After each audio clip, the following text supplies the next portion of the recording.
이제 시작하도록 하겠습니다. 오늘 이제 학생부 종합전형에 대해서 이야기하는 날입니다. 이제 학생부 종합전형이 이제 기본적으로 어떻게 이제 평가되고 선발되는가에 대해서 알아봐야 될 건데, 기본적으로 학생부 종합전형은 학생부뿐만 아니고 다양한 전형 자료 돼 있잖아요. 사실 다양한 전형 자료를 해봐야 이제 남아있는 거는 자기소개서. 그래서 학생부하고 자기소개서, 교사 추천서는 이제 폐지가 됐거든요. 그걸로 학업 역량, 전공 적합성, 잠재력, 인성 요 네 가지를 주로 평가한다 보시면 돼요. 그래서 대학에서는 그다음 두 번째 인재상에 부합하는 학생을 뽑으려고 한다. 그래서 우리 학생들이 학생부 종합전형을 쓴다면 어느 대학을 쓸 거고 어떤 전형을 쓸 거다 할 때 그 대학에서 요구하는 인재가 뭔가 라는 걸 좀 명확히 이제 예를 들면 이화여대 같은 경우에는 아주 명확해요. 글로벌 여성 리더 육성 이렇게 돼 있어요. 그러면 이화여대가 만약 글로벌 여성 리더 육성한다면 중요한 거는 리더십, 그다음에 글로벌적 소양이 있는 아이를 뽑겠다라는 걸 이제 아셔야 되겠죠. 고대는 다 민족이나 뭐 이런 거 많이 들어가니까 그런 쪽에 어느 정도 구성이 될 수 있게 해주셔야 되고, 서류 평가가 요거 되겠고요.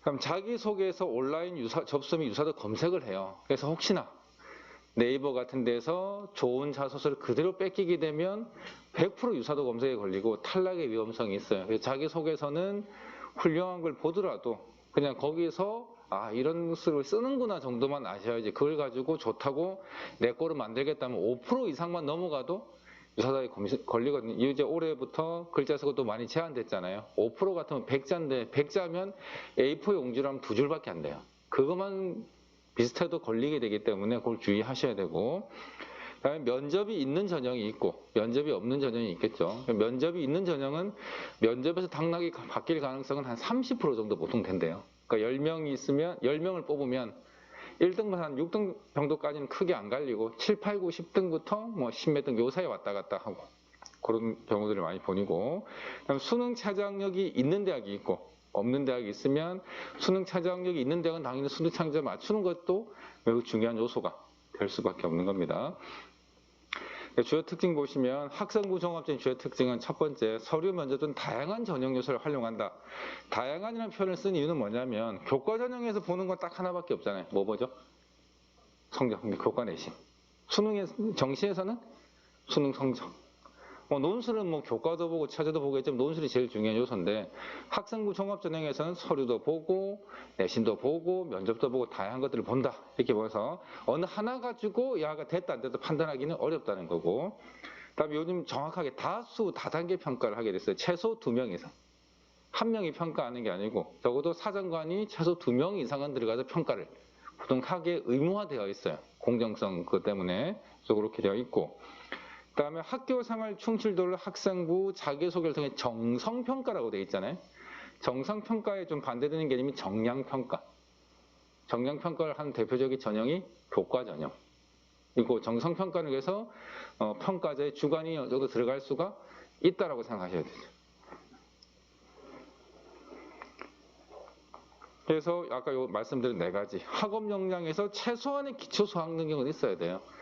우리 학생들이나 부모님들이 조금 착각하시는 게 학생부 종합전형을 옛날에 입학사정관제하고 좀 착각하시는 경우들이 있어요. 학생부 종합전형은 학생부에 있는 모든 걸 평가한다는 요소잖아요. 입학사정관이 모든 걸 결정하는 게 아니에요. 입학사정관이 생활기록부를 보고 평가할 건데 그 중에 학업 역량이 중요한 요소다. 그래서 옛날에 한 4, 5년 전에 서울에 있는 모 대학, 아주 유명한 대학에서 곤충소년 이래가지고 7등급짜리 뽑은 적이 있었어요. 그것 때문에 학생부 종합전형 오해를 받는데, 그런 아이들 지금 그 대학은 절대 안 뽑습니다. 뽑힐 수가 없어요. 학업 역량이 기본적으로 돼야 된다.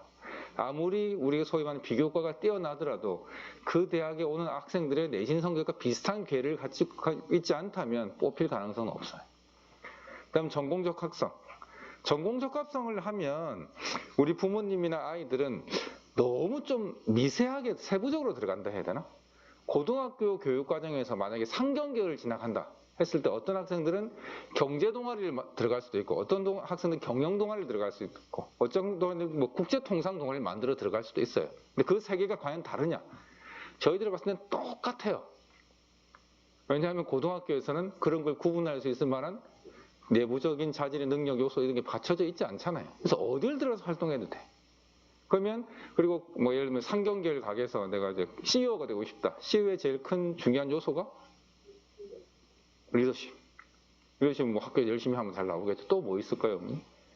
외국어 능력 중요할 거잖아요. 학업 능력 다 중요하잖아요. 그럼 영어를 잘하는 학생이 있어.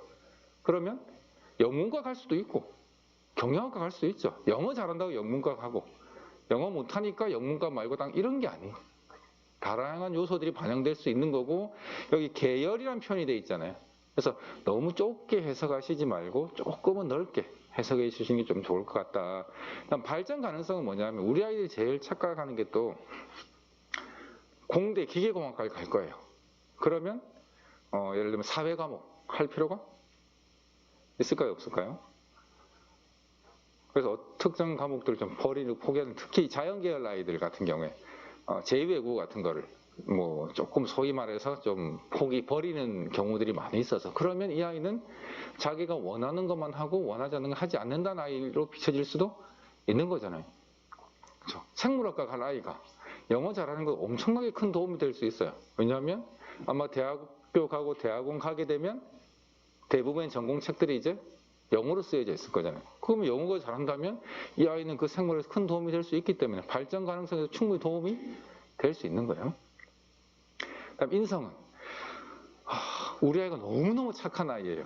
대학이 그 아이를 구분할 수 있는 방법은 현실적으로 없어요. 생활기록부에 우리 아이는 나쁜 아이입니다 쓸 선생님 아무도 없어요. 그렇게 써져 있던 부모님도 가만히 있지 않으실 거잖아요. 그럼 여기서 인성을 보는 건 뭐냐면 공동체 능력이에요.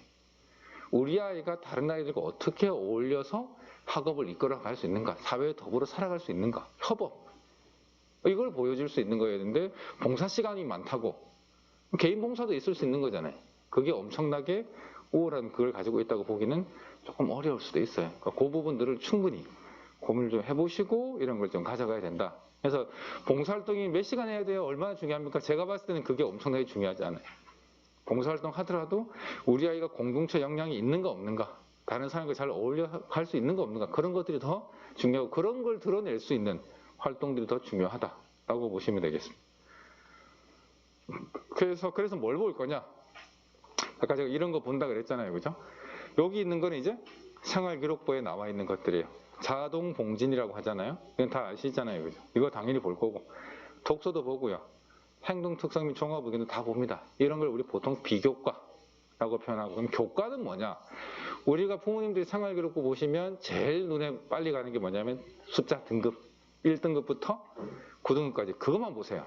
근데 그것만 중요한 게 아니고 원점수도 보고요, 평균도 보고요, 표준 편차, 이수 및 석차 등급 이상, 그 다음에 교과목 이수 현황, 지원한 관련 교과 성적, 세부능 특이사항 모든 것들을 다 보는 거예요. 교과에 관계된 것들을.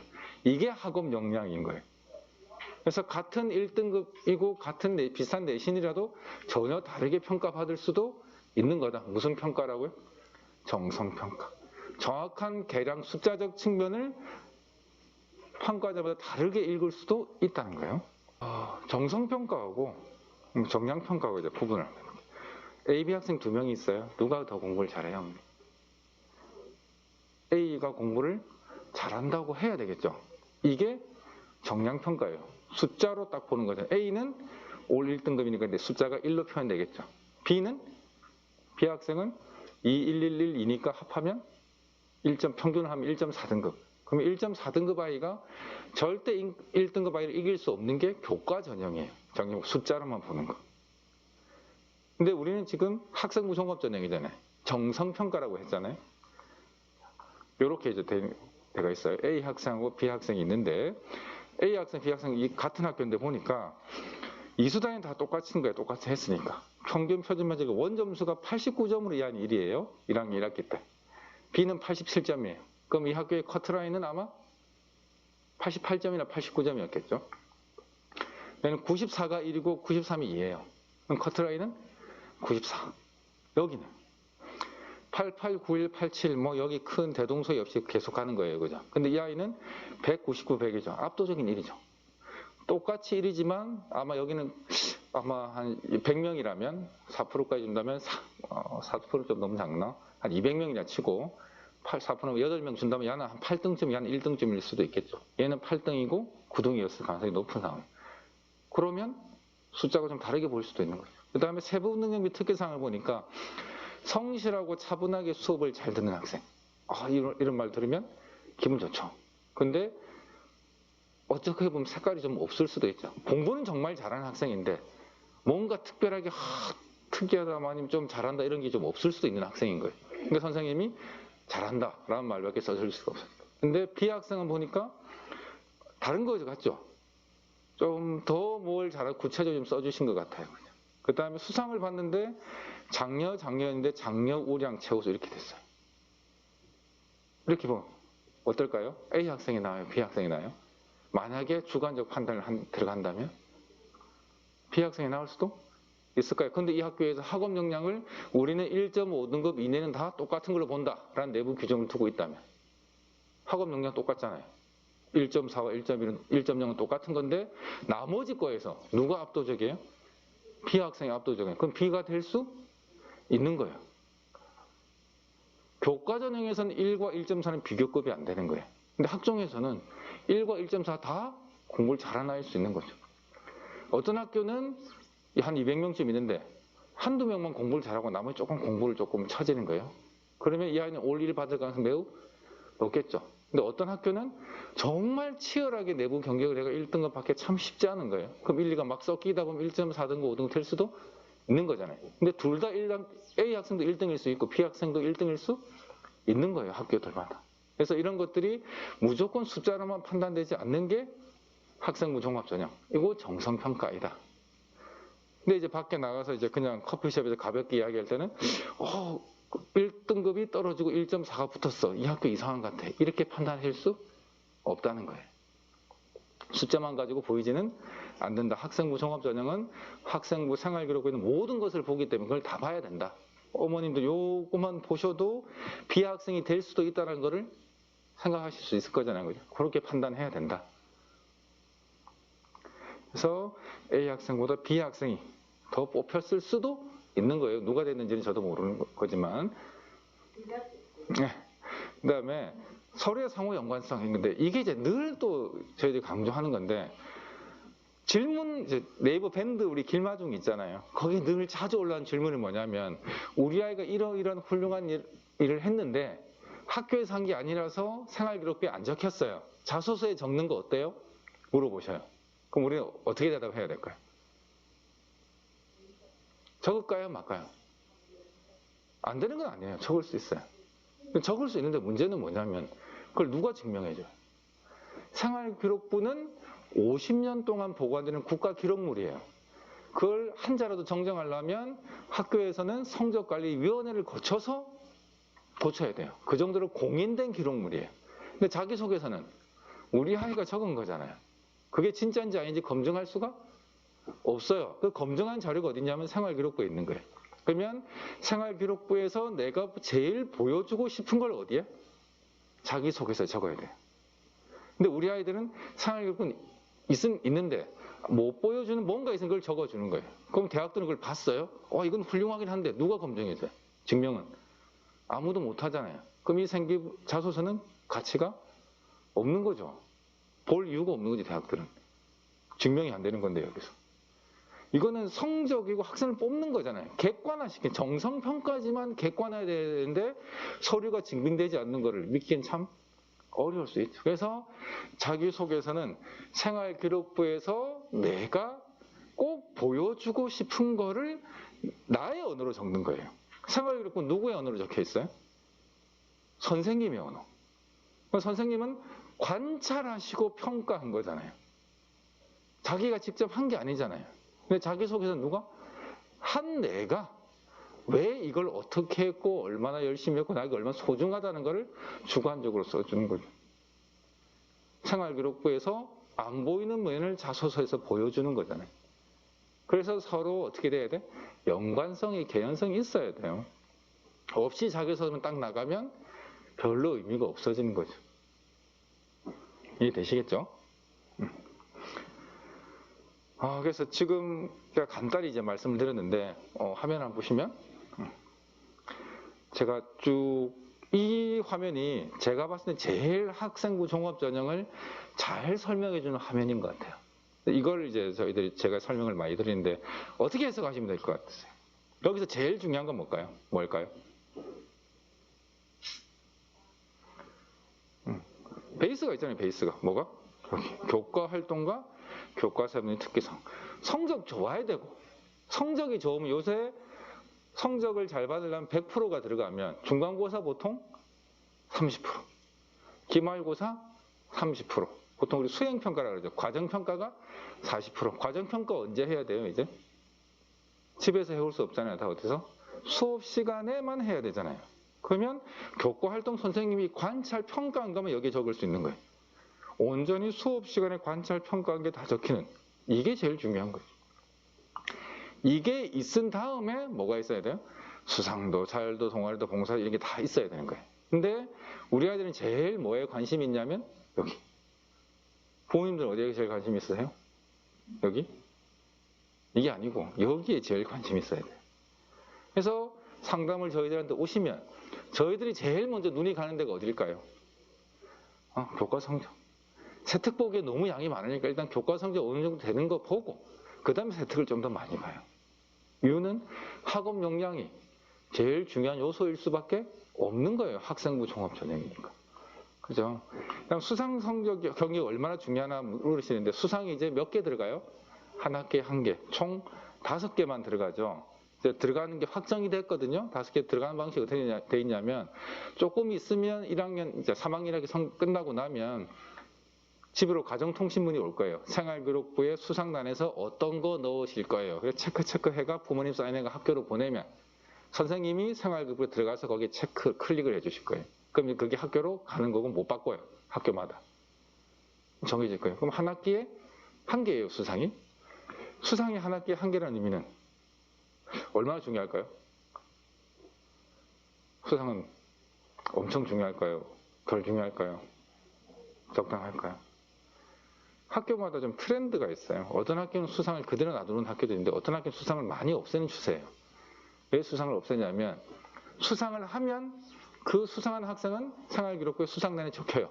몇 등. 만약에 100명이 참가해가 5명을 상을 줘요. 한 5명은 1, 2, 3, 4, 5등에 다 적히겠죠. 나머지 95명은 아무 데도 안 적혀요. 그러면 5% 때문에 대회를 열면 그 5%만 좋고 나머지는 좋지 않은 거죠.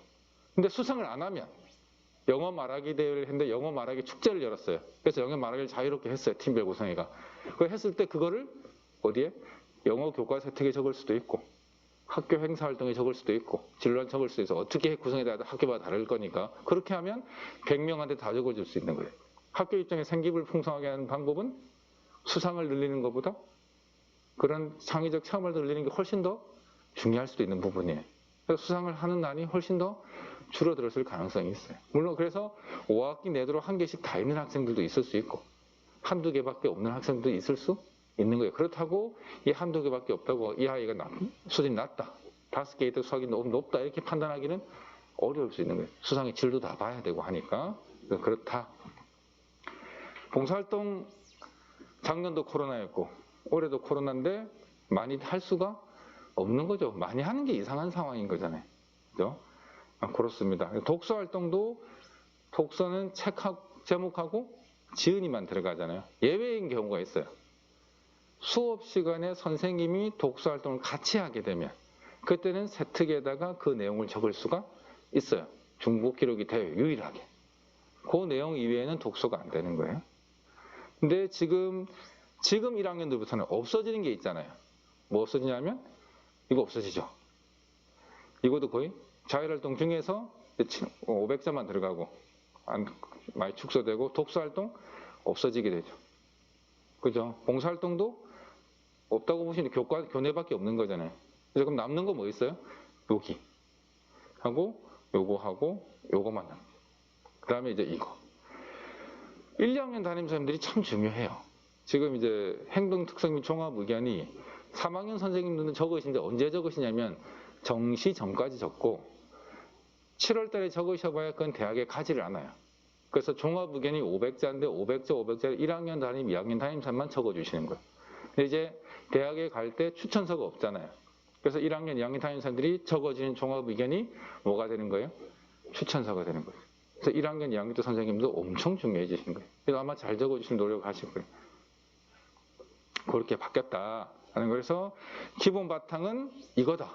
교과 활동하고 세특이 중요하기 때문에 뭘 열심히 해야 돼요? 수업을 열심히 들어야 돼요. 그게 최고의 학종 대비 방법이에요. 그 수업을 열심히 들으면 당연히 교과 성적도 올라가겠죠. 그래서 학생부 전형에는 교과 전형과 종합전형 두 개로 나뉘지만 두 개는 결국에는 다 같을 수밖에 없는 거예요. 학업 능력이 뛰어난 아이가 가는 전형 학교에서. 그다음에 이 수평적 평가를 의미는 이제 뭐냐면 조금 하면 교과 활동을 해주시는 선생님이 학교에 한 학기에 우리 몇 과목 좀 듣냐면 보통 우리 아이들이 작으면 8개, 많으면 한 10과목 정도 듣거든요. 근데 국어, 영어, 수학 보통 한 2분쯤 들어오세요. 그럼 13분 정도. 그 다음에 동아리 선생님, 담임 선생님, 지도활동 선생님 이러면 한 15분이 우리 아이들 관찰하시고 각각 다 500자씩 써주시는 거예요. 그럼 몇 자? 7,000자가 정성평가로 평가가 되는 거예요. 우리 아이들이. 그거면 충분하지 않나요? 거기서 한 분이 아니고 15분이 아니고 그냥 한 서너 분만 우리 아이가 어떻다는 공통된 평가가 나온다면 그 아이는 진짜 그런 아이가 맞겠죠. 근데 한 분만 그런 말이 나왔다면 담임선생님이 같았겠죠. 1학년 때, 2학년 때, 3학년 때. 그래서 제가 수평적 평가를 쓴 거는 꿈은 바뀔 수 있는 거예요. 갑자기 우리 아이가 뭐 엄청나게 바뀔 가능성도 있지만 조금 바뀔 수도 안 바뀔 수도 있는 거죠. 바뀌어도 문제 없고 안 바뀌어도 문제 없고 아무 문제 없어요. 우리 아이가 지금 현재 어떤 아이인가가 제일 중요하다. 현재 시점에서 만약에 의사 하다가 성적이 좀 안 돼서 이제 바뀌어서 이제 생명공학과 가겠다 한 게 아이고 큰일 나는 거 아닌가? 아무 문제 없어요. 거기 이제 들어가지도 않는다는 거 아시죠? 그래서 그런 생명과에 관심 있다. 그 현재 시점이 제일 중요하다. 그 정도 생각해 주시면 될 것 같아요. 그래서 서류평가 핵심, 이건 제가 한 말이 아니고 서울의 유명한 책임 사정관님께서 해주셔서 제가 이제 마음이 늘 남아서 늘 이제 말씀을 드리는데, 평가의 기본은 학업 역량과 학교생활 충실, 학업 역량, 즉 내신이든 세특이든 공부를 얼마나 잘하는가 중요하다. 그다음에 학교생활의 충실성, 이건 교과도 있지만 뭐도 있어요? 비교과도 있겠죠. 학교 안에서 이루어진 것만 평가가 되는 거잖아요, 이제 거의. 우리 뭐 외부 봉사 아직도 되긴 하지만 3학년들은 그게 이제 큰 의미가 없다는 거 아실 거니까. 그래서 학생 우수성은 오로지 학교에서 수강한 과목과 내용인데 어떤 과목을 들었는가가 사실상 중요한 거예요. 만약에 우리 아이가 기계공학과에 갈 건데 교과 전형으로 갈 거예요. 물리 안 듣고 생명과학 듣고 지구과학 들어도 아무 상관이 없겠죠. 아무 의미가 없어요. 차이가 없어요. 그냥 그대로 숫자만 들어가니까.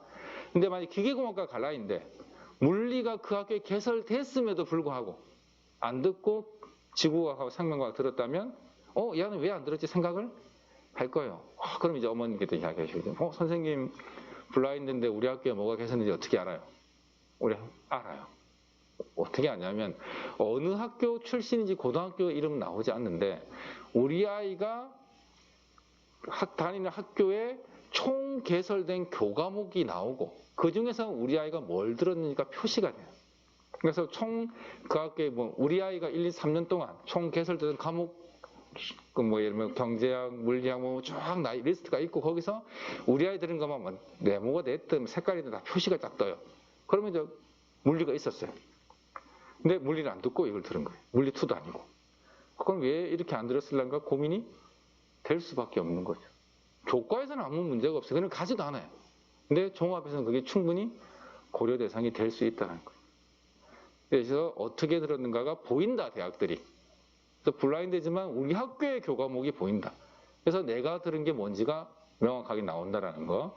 그 다음에 어떻게 공부인지, 그러면 일부러 물리2 듣고 화학2 듣고 심화 수학 듣고 이런 것만 들으면 좋겠네요.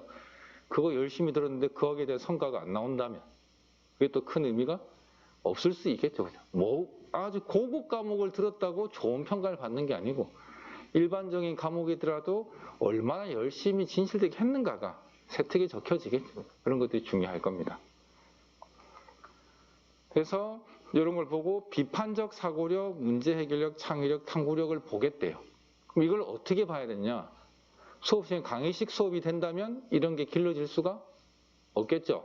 그래서 수업은 어떻게 돼야 되냐면 과정평가가 돼야 돼요. 선생님들이 그럼 이렇게 말씀하세요. 17시간을 어떻게 이런 수업만 다 하느냐? 그럼 수능 시험은 어떻게 치느냐? 17시간을 다 하라는 의미는 아니겠죠. 수능 과목은 수능을 해야 되니까. 근데 진로 선택 과목 이렇게 할 수도 있겠죠. 근데 수능 과목은 그러면 17시간 중에 13시간은 수능 수업을 하더라도 적어도 과정평가는 2, 3주 동안에는 뭘 해야 돼요? 이런 걸 해서 적을 거리들이 있어야 된다는 거예요. 그래서 강의식은 수능의 정시에 맞는 전형일 수 있지만 적어도 강의식 수업한다고 학종제에 맞다고 생각할 수. 그럼 선생님 쓸 게 없어요. 수업에 열심히 참여함. 이거 가지고 우리 아이가 될 수 있는 상황은 아니라는 거죠. 이게. 선생님들한테도 책무성이 있는 거겠죠. 그런 수업을 해달라고 해서 부산시 교육청에서는 과정평가를 40% 의무적으로 하시게 돼 있고 조금 더 나가서는 중간고사, 기말고사 안 치고 과정평가만으로도 아이들 평가할 수 있게도 해놨어요. 물론 그렇게 하는 건 좀 부담스럽죠, 선생님들이. 그래서 이런 수업을 했어요. 그러면 수업은 선생님이 구성하고 우리 아이들이 참여하는 거였죠. 수동적인 게 어느 정도 있는 거겠죠. 그래서 우리 아이들은 그러면 수업을 들었고 그걸로 끝나고 좋은 수업에서 끝나는 게 아니고 그 수업에서 뭘 찾아야 돼요? 나의 진로를 찾든지 내가 궁금하다고 해서 확장성과 연결고리를 가져야 돼요. 궁금하면 어떻게 해야 돼요? 물어보면 안 돼요. 찾아봐야지. 뭘 통해서. 인터넷 이렇게 하는 것보다 책. 그래서 해보고 해서 더 찾아보고 거기 진로를 찾아간다면 그게 또 진로와 연결될 수도 있겠죠. 그렇게 되는 게 확장성과 연결고리죠. 모르겠어요. 그래서 뽀로록 선생님에 가서 물어보면 그게 확장성과 연결고리를 가진 아이는 아닐 수 있겠죠. 하면 대학들은 이런 아이를 찾고 싶다는 거예요. 지적 호기심과 창의성, 주도성, 열정, 깊이를 가지고 있는 아이가 학생부 종합전형에 맞는 아이다 라고 생각을 해주시면 될 것 같습니다.